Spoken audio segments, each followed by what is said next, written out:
Tu sais qu'il y a plus d'1,5 million d'espèces qui ont été répertoriées et qu'on estime qu'il en existe au moins 5 millions différentes. Cette diversité est vraiment incroyable lorsqu'on pense à toutes les spécificités qu'ont dû développer ces espèces. C'est-à-dire, Eh bien, par exemple, le cou de la girafe. Il a été allongé pour lui permettre de manger les feuilles les plus hautes des arbres. Ça lui a permis de survivre dans la savane, alors que si son cou n'avait pas été allongé, ben, il n'y en aurait plus de nos jours.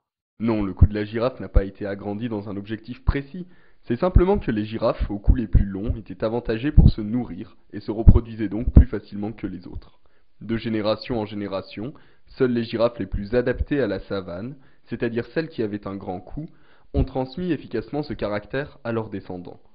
On peut penser que les girafes ont été sélectionnées naturellement selon le critère héréditaire qui est la taille du cou. Comment peux-tu en être sûr? C'est la seule explication scientifique validée.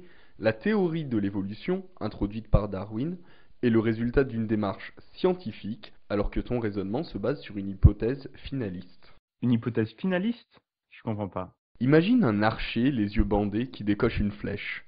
Elle va se planter dans le mur en face. Une personne découvrant cette flèche pourrait faire l'hypothèse qu'un archer l'a décochée en visant cet endroit précis, comme s'il y avait une cible. Cet objectif d'atteindre un endroit précis est une hypothèse finaliste, et en plus erronée puisque l'archer avait les yeux bandés. La cible n'existe pas forcément, l'archer non plus, et encore plus important, la volonté de viser n'est pas une bonne hypothèse pour expliquer la position de la flèche.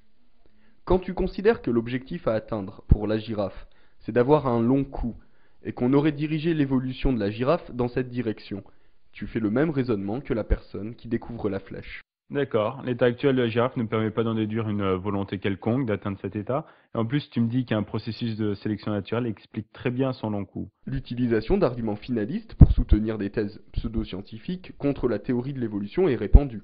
Par exemple, aux États-Unis, des personnes ont voulu orienter les programmes scolaires en faveur de ces croyances, appelées le dessin intelligent.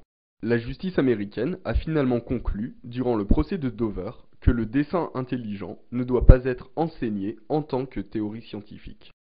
Certains zététiciens appellent ce biais de raisonnement l'effet Pangloss, du nom d'un personnage dans Candide. Ils déclarent qu'il n'y a point d'effet sans cause et que tout est pour le mieux dans le meilleur des mondes. Cela sous-entend qu'une volonté ayant pour finalité le meilleur des mondes l'a amené à son état actuel.